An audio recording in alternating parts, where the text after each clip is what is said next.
এখন মুনাফিকদের আলোচনা শুরু হয়ে গেছে। আর এই মুনাফিক কাফেরের ঘরে জন্ম নেয় না, এই মুনাফিকরা মুসলমানের ঘরে জন্ম নেয়, ঠিক কিনা? কোনো সমস্যা নেই, শুরু করেন না, আমি তো চালাচ্ছি, কি সমস্যা? ভাই আমি একটা কথা বলে শোনেন, আমার সাথে আপনাদের কোনো বিষয়ে কথা বলার দরকার নাই। দেখেন, আমি আল্লাহর কসম করে বলতেছি, আমার রক্ত যতক্ষণ চলবে আমি আমার গতিতেই কথা বলবো। সুতরাং আমাকে আলোচনা করা যাবে না করা যাবে এটা কোনোটাই বলার দরকার নাই। কোরআন থেকে সরাসরি তেলাওয়াত করে কথা বলতেছি ভাই। এরপরে যদি কার আপত্তি লাগে তাহলে এই আয়াতগুলোকে মুছে ফেলা দরকার, কথা ঠিক কিনা বলেন? সুতরাং ডানে বামে কোনো নজর নাই, কোরআনকে বলে আমার দিক তাকান, আমার দিক তাকান, তাকান আমার দিক। না না না না, আমি আমি আমি আমি আমি ভাই ভাই আমি কথা বলছি কমিটির ভাইয়ের সাথে, ওদের সাথে আমি কথা বলবো, আমার খুব মহব্বতের মানুষ, আমি কথা বলতেছি। জি আচ্ছা আচ্ছা ঠিক আছে। চাচা উঠবেন না চাচা, না না না না না, আহা ওয়াজের গতিতে চলো, আপনারা বসেন, কিচ্ছু হয়নি, আপনারা ভুল বুঝতেছেন কেন? কিচ্ছু হয়নি, বসেন বসেন বসেন বসেন বসেন বসেন বসেন বসেন, আচ্ছা বসেন বসেন বসেন। আচ্ছা ঠিক আছে, পরিবেশ নষ্ট করা যাবে না, ঠিক আছে, আমরা তো বলেছি। এই বসেন চাচা, বসেন, উঠছেন কেন? এই যুবক, এই বাইরে যাচ্ছ কেন? খবরদার, পরিবেশ নষ্ট করা যাবে না। আলোচনা তো আলোচনার মতোই চলবে, আলোচনা আলোচনার মতোই চলবে। এখন আপত্তি থাকতেই পারে একজনের, বা প্রশাসনের ভাইদের উপর চাপ দিতেই পারে, তো ওনারা ওনাদের কাজ করুক, আমরা আমাদের কাজ করি, তাইলে তো হয়ে যাচ্ছে। কিন্তু আমরা যদি কারো কথাই যদি ময়দান ছেড়ে উঠে চলে যায়, এর চাইতে বড় ব্যর্থতার কিছু নাই। আরে ভাই কথা বলতেছি আমি, যা হয় আমার হবে, আপনাদের কিচ্ছু হবে না, যা হয় আমার হবে। যদি এখানে গ্রেফতার হয় আমি হব, ধরলে আমাকে ধরবে, আর সেই নিশ্চয় প্রতিদিন কথা বলি, মায়ের কাছ থেকে দোয়া নিয়ে আসি, কোরআনের কথা বলবো, নাও আসতে পারি ফিরে নাও আসতে পারি। সুতরাং ভয়ের কোনো কারণ নয়। একটা লোক মোনাজাতের আগে ময়দান ছেড়ে এক কদম বাইরে যাওয়া যাবে না।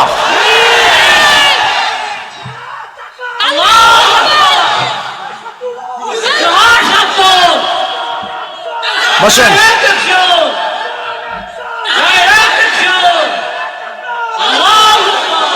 যাবেন তো যাবেন না, ওই যে পিছনে আরো চট বিছানো হচ্ছে, অন্য লোক এসে আবার বসবে ইনশাআল্লাহ।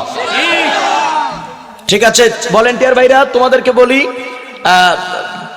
তোমরা লোকদেরকে সুন্দর করে বসিয়ে দাও, যারা বাহিরে থাকবে তাদেরকে বসিয়ে দাও। আর এখানকার প্রশাসন এই ধরনের কোনো কথা বলবেন আমি জানি, হয়তো স্থানে কিছু লোকের গায়ে লাগতেছে, তারা এই উস্কানিগুলো দিচ্ছে। এখানকার প্রশাসন আমার যতটুকু ধারণা, ওনারা ভালো মনের মানুষ, ওনারা এখানে বাধাও দেবে না, উচ্ছৃঙ্খল করবে না। এই আকাম কুকামের সাথে জড়িত যারা, তাদের যদি লাগে তারাই হয়তো বা আপনাদেরকে থ্রেট দিচ্ছে যে হুজুর রাজনীতি করতেছে কেন। ভাই দেখেন একটা কথা বলি, আমারও মরতে হবে, আপনাকেও মরতে হবে। ভাই রাজনীতি যদি ইসলামে না থাকে, তাহলে আপনি মুসলমানের বাচ্চা, কোরআনে যে রাজনীতি নাই, আপনি সেটা করেন কেন? প্রশ্নটাকে বোঝেন, কোরআনে যদি রাজনীতি না থাকে, আপনি মুসলমান, আপনাকে রাজনীতি করার অনুমতিটা দিলটাকে? আর আপনি যদি রাজনীতি করতে পারেন, আমি মুসলমান, আমি কেন করতে পারবো না, ঠিক কিনা? আরে ভাই আমরা তো সেই রাজনীতির কথা বলি, যেই রাজনীতির দ্বারা দুনিয়াতেও মুক্তি পাওয়া যায়, আখিরাতে মুক্তি পাওয়া যায়, কথা ঠিক কিনা? দেখেন আলোচনা করতেছিলাম, কোরআনের পথে কাফেররা বাধা দেয়, অলরেডি কাফেরদের চরিত্ররা দেখানো শুরু করে দিয়েছে, কথা ঠিক কিনা? জোরে বলেন। কমিটির ভাইদেরকে বলবো, প্রয়োজনে মাহফিল জীবন আর করবেন না, কিন্তু যখন করবেন করার মতো করবেন। কোন বাতিলের সাথে আপোষ করে কোরআনের মাহফিল দিলে জাতির কোনো রকম ফায়দা নাই। সুতরাং আপনারা জায়গা ছেড়ে যাবেন না, মোনাজাত করে আমরা একসাথে যাব ইনশাআল্লাহ। কিচ্ছু হয়নি, কিচ্ছু হয়নি, সব ঠিক আছে আলহামদুলিল্লাহ। বলেন আলহামদুলিল্লাহ, যেরকম আলহামদুলিল্লাহ।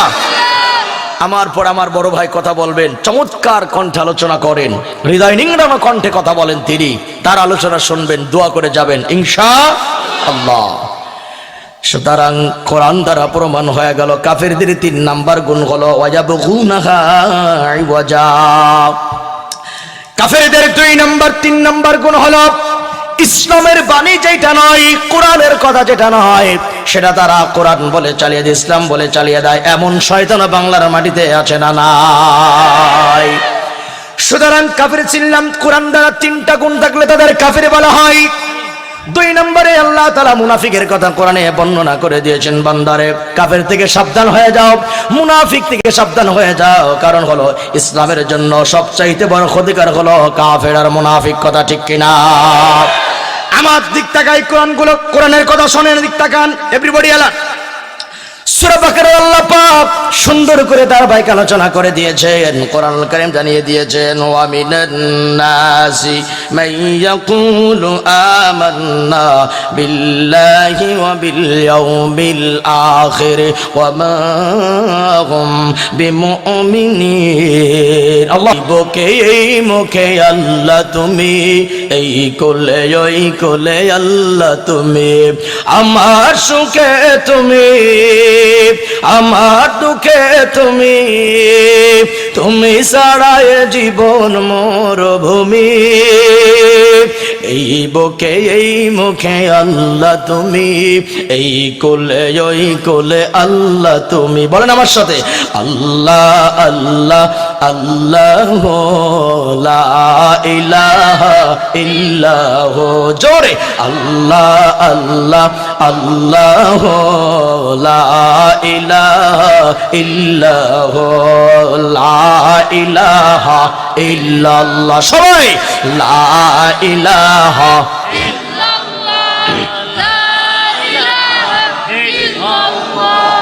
লা ইলাহা ইল্লাল্লাহ লা ইলাহা লা ইলাহা ইল্লাল্লাহ মুহাম্মাদুর রাসূলুল্লাহ। আওয়াজ দিয়ে পড়ুন সাল্লাল্লাহু আলাইহি ওয়াসাল্লাম। আবার একটু দিলের কান খাড়া করে দেন, কোরআন জানিয়ে দিচ্ছে, আল্লাহ পাক বলেন, মিনান নাসি মাইয়াকুলু আমান্না।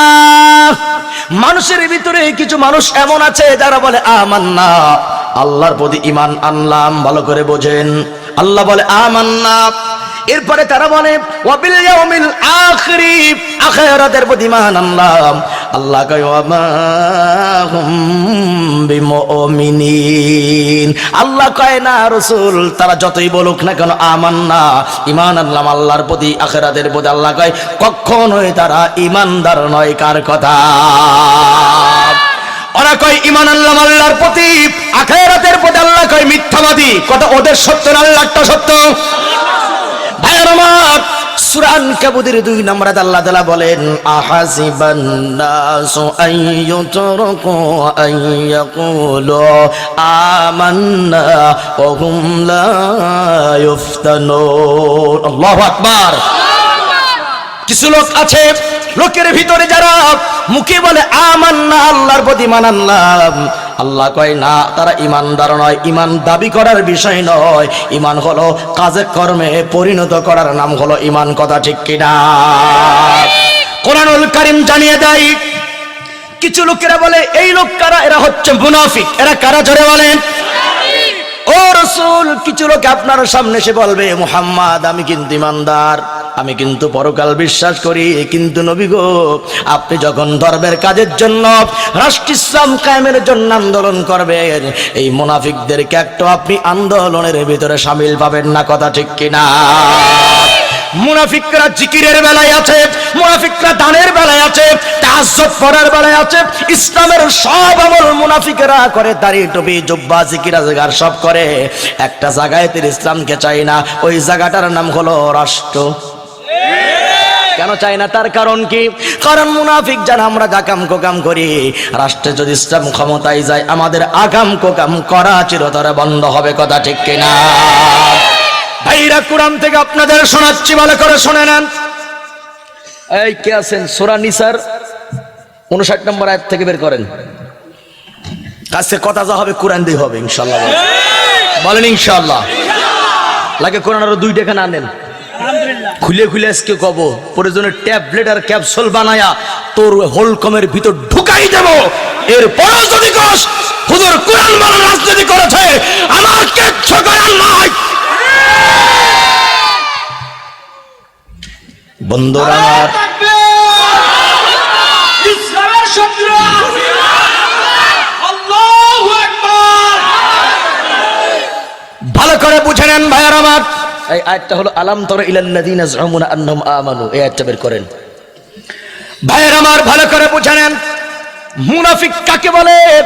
এই মুনাফিকেরা বিচার ব্যবস্থাও আমার ইসলাম দিয়ে করতো না, বিচারের জন্য তারা বেঈমানদের কাছে যাইতো। এখনো লক্ষ্য করে দেখেন মুনাফিক যারা, ওরা কোরআন আইন দিয়ে বিচার চাই না, বা আমার রামদের তোরে আইন ফাইসালা করে, কথা ঠিক কিনা? বিশ্বনবী আমার তখন জীবিত রয়েছেন। এক মুনাফিক আর এক মুসলমান আর ইহুদির ভিতর দ্বন্দ্ব লেগেছে। দ্বন্দ্ব লাগার পরে মুসলমান ডেকে বলে চলো আমরা বিচার ফাইসালা করে আসি। ইহুদি বলে কার কাছে যাবা? মুসলমান ডাক দিয়ে কয় চলো আমরা কাফ ইবনে আশরাফের কাছে যাই। বিশ্বনবী আমার তখন জীবিত রয়েছেন। ইহুদি ডাকতে বলে কাফ ইবনে আশরাফের কাছে কেন যাব? কারণ যেই জমিনে মুহাম্মদুর রাসূলুল্লাহ বেঁচে আছে, ইহুদি বলতে তো সুবহানাল্লাহ কবেন না? ইহুদি রেখে বলে যেই জমিনে মুহাম্মদুর রাসূলুল্লাহ জীবিত আছে সেখানে অন্য কোন মানুষ বিচার ফাইসালা করতে পারে না, চলো আমরা মুহাম্মাদের কাছে যাই। মুসলমান নবীর উম্মত কয় না, মুহাম্মাদের কাছে যাওয়া যাবে না। কেন যাওয়া যাবে না? কারণ এই মুসলমান জানে মুহাম্মদ এমন একজন বিচারক, মুহাম্মদ দেখবে না কোনটা আমার দলের লোক। কথা বলেন না কেন? মুহাম্মদ দেখবে না কোনটা আমার দলের লোক, মুহাম্মদ দেখবে না কোনটা আমার দলের কর্মী। এই জন্য মুসলমান ভয়ের কারণে মুহাম্মাদের কাছে যায় না, কারণ মুহাম্মাদুর রাসূলুল্লাহ বিচার করে আল্লাহর কোরআন দিয়ে, কথা ঠিক কিনা? কুরআনুল কারীম জানিয়ে দেয় মান লাম ইয়াহকুম বিমা আনজালাল্লাহু ফাউলাইকা হুমুল কাফিরুন। কার কথা? বন্ধুরা আমার, যারা ন্যায় বিচার করে না, দলীয় বিচার যারা করে, আল্লাহ পাক ১,৫০০ বছর আগে তাদের সম্পর্কে বলেন যারা ন্যায় বিচার করে না, যারা কোরআন দিয়ে বিচার করে না, যারা অর্থাৎ যারা ন্যায় বিচার করবে না, জুলুম করে, বিচারের ক্ষেত্রে পার্সিয়ালিটি করে, ২ নম্বরই করে, দলীয় করে। আপনারা বলেন তো ভাই আমার, দলীয়করণ বিচার এই বাংলার মাটিতেও মাঝে মধ্যে হয় কি হয় না? আল্লাহ রাব্বুল আলামিন জানিয়ে দেয় যারা এই ২ নম্বরে বিচার ফাইসালা করে, আল্লাহ পাক জানিয়ে দেয় বিচারের কার্যক্ষেত্রে তারা জালিম, তারা ফাসিক, আবার কোন ক্ষেত্রে তারা কাফের। জোরে বলেন কার কথা? এই মুনাফিক কিছুতেই নবীজির কাছে যাবে না, ইহুদিও মুনাফিকের কাছে যাবে না। আল্লাহু আকবার বলে। কারণ ইহুদি তার বিশ্বাস ছিল মুহাম্মদ যদি আমার নবী নয়, আমি যদিও মুহাম্মাদের উম্মত নই, কিন্তু মুহাম্মদ এমন একজন বিচারক, মুহাম্মদ কোনোদিন ২ নাম্বার বিচার করবে না। শেষ পর্যন্ত বাধ্য হয় ২ জন আমার নবীজির দরবারে চলে গেছে। আল্লাহর পয়গম্বর সব কিছু শোনা মেলার পরে ইহুদির পক্ষে রায়টা দিয়ে দিল, মুসলমানদের বিরুদ্ধে চলে গেল রায়টা। মুসলমান মনে মনে দারুণ বেজার। মুসলমান মনে মনে বলে আমি চাঁদা দেই ইসলামের জন্য, নামাজ পড়ি, হজ করি, যাকাত দেই, দান খয়রাত করি, আমার মাথায় টুপি, মুখের মধ্যে দাড়ি, মাথায় পাগড়ি, জিকির আজগার তো কম করি না, আমার পক্ষে কেন বিচার দিল না? ইহুদি মুসলমান মনে মনে কয় মুহাম্মাদের বিচার মানি না। নাউজুবিল্লাহ পড়েন। এই কথা বলার পরে ইহুদির হাত ধরে কয় চল আমরা এক জায়গায় বিচার নিয়ে যাই। নরম মানুষ সাইয়েদুনা আবু বকর সিদ্দিক আকবরের বাড়িতে চলে গেল। আবু বকর বলে প্রথম বিচার নিয়ে গেছি রে কার কাছে? কয় মুহাম্মাদের কাছে। মুসলমান মনে রাখবেন আপনার নেতা যেমন হবে কর্মীরা ওই রকমই তৈরি হবে, কথা ঠিক কিনা? সাইয়েদুনা আবু বকর ডেকে বলে মুহাম্মাদুর রাসূলুল্লাহ যেখানে বিচার ফায়সালা করে দিয়েছে সেখানে দ্বিতীয় বিচার করার মতো ক্ষমতা আবু বকরের কোশ্চিন কালেও হবে না। এবার কয় চল, মনে মনে কয় কার কাছে যাওয়া যায়? এত নরম মানুষ কাজ হবে না। এবার তার ভিতরে টার্গেট হয়ে গেল সাইয়েদুনা ওমর। কাফের বেঈমান সহ্য করতে পারে না, তার কাছেই যাওয়া দরকার। এবং জমের বাড়ির দিক যাচ্ছে, কথা ঠিক না জোরে বলেন। এবার হযরত ওমরের বাড়ির সামনে চলে গেছে। ওমর বাড়ি আছো নাকি? হ্যাঁ আছি। কি হয়েছে? এই ঘটনা। হযরত ওমর ডাক দিয়ে বলে এখন বলো তোমার কি করা লাগবে? কয় বিচারটা সুন্দর করে তুমি করে দাও।